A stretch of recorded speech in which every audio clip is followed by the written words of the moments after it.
Hello, my computer science friends. It is time for a computational fairy tale. I know this is probably your favorite part of class where we get to use fairy tales to talk about different sorting techniques. All right, so here I am, and we're talking about merge sorts and lines of kindergartners. So we've already learned the bubble sort, the selection sort, and the insertion sort. And the last type of sort that we're learning is the merge sort. So here we go. Merge sort is a recursive sorting algorithm based on two intuitive principles. Number one, it is easy to sort very short lists. In fact, it is trivial to sort lists containing only one item. And the second, it is easier to merge together two sorted lists than to sort a long list. So using those ideas, the merge sort algorithm can be described simply as break the data in half, sort each half separately using a merge sort, and then merge the halves back together into a single sorted list. All right, so here we go.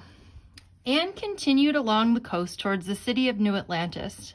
She saw a long convoy of ships departing the harbor. She could see the pointers carefully coordinating the convoy's formation with their bright flags, and she again thought back to her first exposure to linked lists in kindergarten. From there, her mind flashed back to other kindergarten memories. She remembered her first game of hopscotch, the annual kindergarten mathematics exam, and the small crabapple tree in the playground. And then, of course, her mind drifted to her teacher. Anne's kindergarten teacher, Mrs. McGee, was fiercely competitive. She insisted that the class excel in everything. Her class always had the highest test scores. Her class always won at dodgeball. And most important of all, her class could form a sorted line faster than any other class in the kingdom. It didn't matter how the class was to be sorted. Mrs. McGee would call it an attribute, and the class would spring into action. The kids could line up by height, by first name, by last name, by the length of their left pinky toe, or even by their skill at dodgeball. Truthfully, though, Mrs. McGee avoided sorting by skill in dodgeball, since it often led to heated disagreements, and on at least 3 occasions resulted in an impromptu one-on-one dodgeball match. Like all winning teams, her class's excellence depended on more than just natural talent. In fact, most kindergartners in the class were absolutely dreadful at sorting when they started school. Once, 2 students, Jack and Jake, had spent 15 minutes trying to decide which of their name came first in alphabetical order. It was embarrassing. The class's ability came from practice. Mrs. McGee drilled the class for hours at the start of the school year. Every time the students went to the bathroom or to lunch, she would make them line up in some sort of sorted order. Of course, Mrs. McGee also had a strategy: merge sort. It was her secret weapon, her key to winning. At the command, line up, the class would split into 2 groups that were as close to equally sized as possible. Okay, so here's her class. This is the class before sorting. And then they're going to split. Okay, so they obviously have 5 people in their class, so it's not completely even groups. So this group has 2 people, and this group has 3 people. I'm sure you're at home on the edge of your seat. I will continue. These groups would then split into 2 smaller groups. So again, the 2 are going to split into 1s, and the 3 will split into a 1 and a 2. The splitting continued recursively until each group contained only a single person. The groups would then merge back together in the order in which they split. The merging started with each pair of students who would merge back into their previous group of 2. Each child would look at his or her partner quickly and line up in order. With only 2 people, it was easy. A single quick comparison provided the order.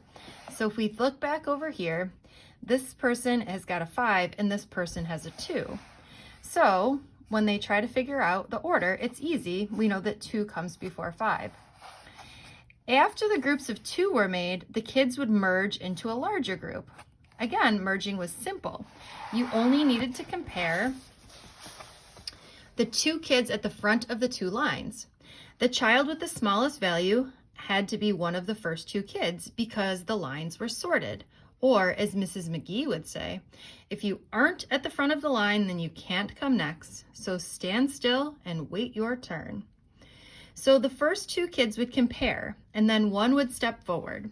Okay, so again, we had our 2 kids, which are now sorted, and our 3 kids, which are now sorted. So the first kid in each line compares and realizes that this is the first number in the list. And so on. The second smallest had to be one of the front 2 kids, and so forth. So now we compare these next 2 kids. Okay, so this one is the smallest. Okay. Then there are 3 kids left. So you can compare these 2 kids and realize this is the next smallest. So they're merging back together now. Okay, so now we've got these kids, right? So this one would be next. And then last, this is the only person there, so they must be at the end. The lines would quickly merge together, forming a larger group. Each merging step would effectively undo the earlier round of splitting and reforming the group in a sorted list. This would continue until the entire class was sorted. This is how Mrs. McGee's class won the 6th annual kingdom-wide sorting competition. Her class was in order a full 5 minutes before the runners-up, in fact. Mr. Frizzle's 5th graders were still comparing the number of freckles on their right arms when Mrs. McGee's champions left for lunch.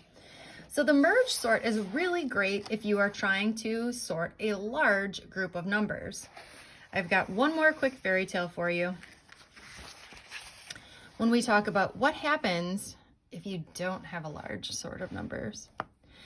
Okay, so here we go. This one is talking about sorting during the flu outbreak. For years, Mrs. McGee's kindergarten class won every sorting competition in the kingdom. The powerful combination of constant practice and the merge sort algorithm made them unstoppable. The class decimated records weekly. Soon, Mrs. McGee demanded more than just victory. Her class had to finish sorting themselves in less than half the time of their competition.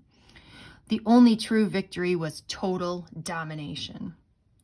Soon, Mrs. McGee became overconfident in the ability of her class. She firmly believed that her students could win regardless of the situation, and she had no problem explaining that to everyone she met. Then, in January, a flu hit, and almost all of Mrs. McGee's class was out sick, leaving just 3 students. It was under these conditions that Mr. Wallace challenged her to a sorting competition. He also had 3 healthy students, so the classes were equally matched. But his 2nd grade class only understood the lesser bubble sort technique. Mrs. McGee even agreed to allow the children to sort by something simple.